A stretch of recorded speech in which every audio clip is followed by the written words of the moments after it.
were you surprised? Did you know Tuch was pushing to get back? Or what was just your reaction knowing he was going to be out there tonight? He got on the ice a few days ago, and as we always never know what to expect once the player gets on the ice from a timetable or how they're going to feel.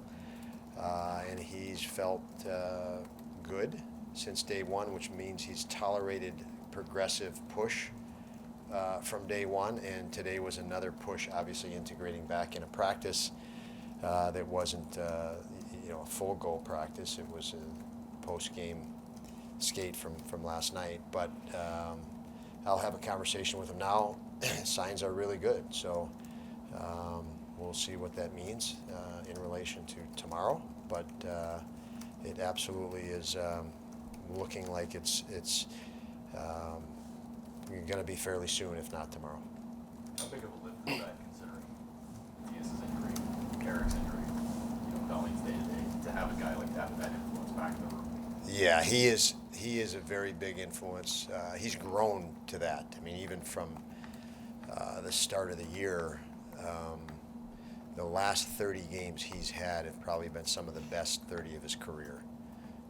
And I think everybody's become aware of it that's watched us play, including us on the bench, the players, his teammates, his line mates. He's just elevated. And by virtue of elevating, he's elevated us. And that's what we had hoped for out of him, embracing that challenge. So he was a big loss because he was playing so well, when he got hurt. And obviously the results aren't what we wanted since he's been out. So having him back is significant. You only concern is making sure he left at such a high level. It's unfair to, if he comes back earlier than later, it's going to be tough to get to that high level on fewer practices and fewer, reps. But he's an incredible athlete. So we're gauging when's the right time for him that he's comfortable, and we're comfortable putting him in. But it'll be a boost when he's in there, especially now that Samuelsson's going to be out for a bit, and Dahlin is day to day right now. So that's two big holes when you lose those guys. Obviously, Tuch if Tuch comes back, that would be significant, but those are two big holes too. Now, both those defensemen finished the game yesterday. It just was something that maybe after the game would just start getting worse and worse on them? Yeah, it obviously didn't happen the last shift of the game, but some of these cases, you can get through the game on adrenaline and not know that there's something wrong, or a significance of what's wrong. These guys are competitive guys, so they just play right through. And I say that's not uncommon through the whole league, where the injury flares up worse, after in the next morning, the body stiffens up, tightens up, whatever it may be. So they definitely didn't do it the last shift of the game. They played through it, and it's just the way it is. So you're going to certainly need a call-up for the trip, right? On defensive case. Well, being in Toronto and being that close, we'll see. We had 6 out there today that are healthy and look ready to go. So those are the 6 that we're going to go with. If Dahlin is not going, Dahlin being a 7 at this point, day to day. So as we go into the trip, if things don't change, yes. And with Comrie and Samuelsson initially obviously listed week to week, do you have any concern that we won't see them the rest of the season? I think we'll see them. Obviously, there's a concern when they're out, but the reports that we have, we should see them before that. Did Eric get hurt in the game? No. As far as Alex goes, we see the stats and everything, but what do you miss with not having his personality around as much, not on the bench during games? I mean, that has to be a noticeable loss. Yeah, and Paul, it was practice. He got hurt. So What's that? practice for Comrie. He got hurt.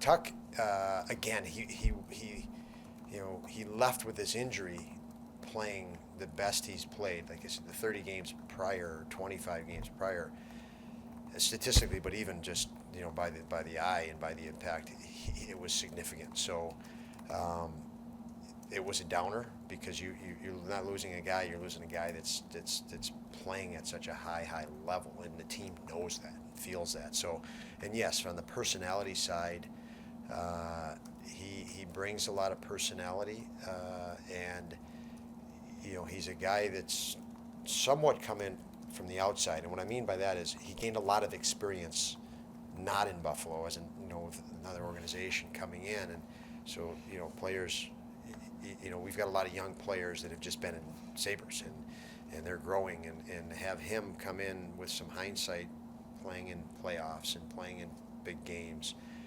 Yeah, he has a presence for us in the locker room and within games.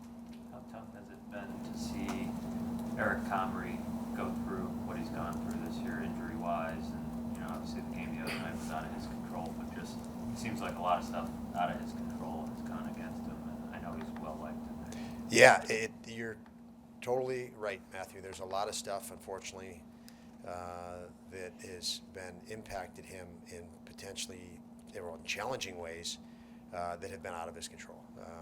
The game, a couple of injuries. He hasn't had injuries in his career really until this season. And I would say with him, he finds a way. Everything is fuel for him. He finds a way to not only overcome, but finds a way to become better because of things. Just his attention to detail and work and commitment. And he is really loved by his teammates, and he has a deep care for his team, his teammates, and he works for them hard. So it was a very difficult night the other night. I think for obviously for him, but I think the guys. I mean, he came in that game. The first thing he did was try to apologize to his teammates, and it was the room completely responded the other way. Obviously, it was not his doing. He had many great saves in the game. We just didn't support him, and yeah, that was a tough one. But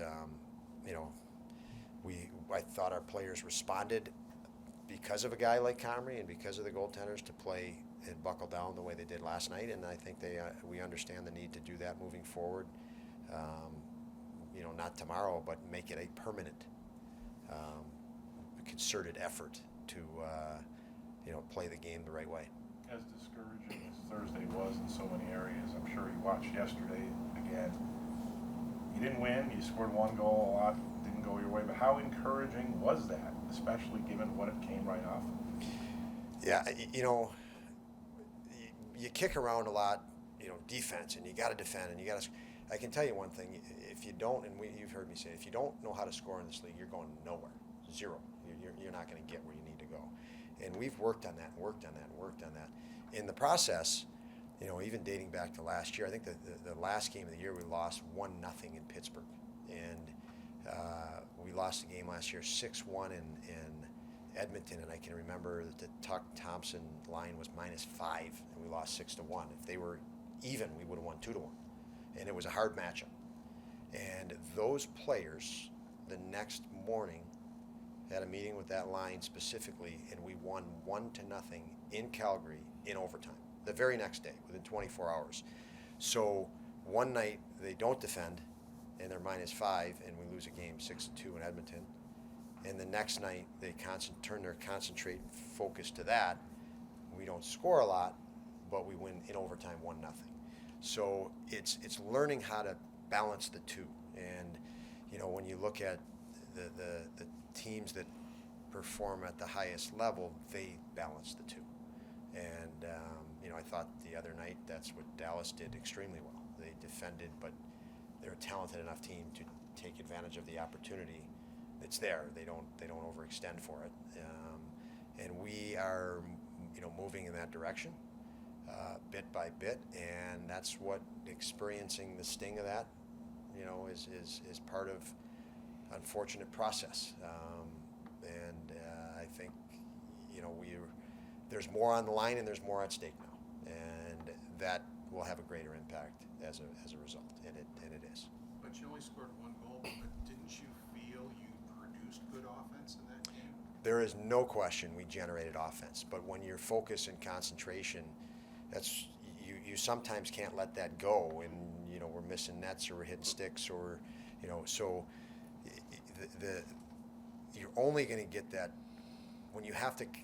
We'll get to a point where you don't have to concentrate as much on any area of the game. It's just second nature. That's when experience has sunk in. When both ways, both sides of the puck, up and down the rink, everything is second nature. You don't have to consciously divert effort to defending and consciously divert effort to trying to score and create scoring chances. It's just natural for you. And along the way of that process, those components are very conscious in a sport that goes like boom, boom, boom. You don't have, it's not a set play other than the first 5 seconds off a face-off. Everything's read and react and learn and see the situation, situational awareness. And you don't learn situational awareness in a video session or a dry marker board. You got to be immersed in it on the ice, and that is experience. That's gaining experience. And you bring it to the attention as we do, and guys gain it more. But again, it's bringing it to the subliminal level, and that's a process, and it's frustrating as hell through that process because you turn your attention to one component, and the other one is obviously gonna fall off, and that's true to the sport for the most part. I mean, there's so many details and intricacies of the sport situations that if you focus on the power play. In the time you spend on that you would have dedicated to some other area, that other area is probably going to fall because you've got 5 guys that need to interact together, and it's just the way hockey is, and every team is challenged with it. Probably makes for more excitement and nerve-wracking games, but it's a fact of it. You mentioned earlier this season that developing offense is more difficult than developing defense. I think might have been the way you put it. Why do you think that is, and are you getting kind of to that Oh, it's a point? hell of a lot easier to keep a team from scoring than it is to try to go score on them, as we saw last night. I mean, it just is. You just hunker right, and they're bringing it to the net. So if you put 5 guys in their way, and you're willing to block a shot, you're probably gonna do okay. And if you don't overextend and even go into the offensive zone, you're probably gonna be able to limit it. So you can limit it. It's way easier to limit it than try to go through and create. And you have to create without exposing. Lots of chances against us are not discerning of, is this a good time to generate offense, or are we overextending ourselves to create offense? And that's part of growth too. And so if you just hunker back, you're never going to play conservative. No one's ever going to develop. In the age and youth that we wanted to bring in the organization, we have to develop. So we can't just sit back and block shots all day long, or we're going to have 20 conservative guys that play not to make a mistake. Unfortunately, you make mistakes. We've got to learn from the mistake, and so you actually have experience in hindsight. It is much more challenging to develop offense because, again, you're going to be a little bit vulnerable in the process.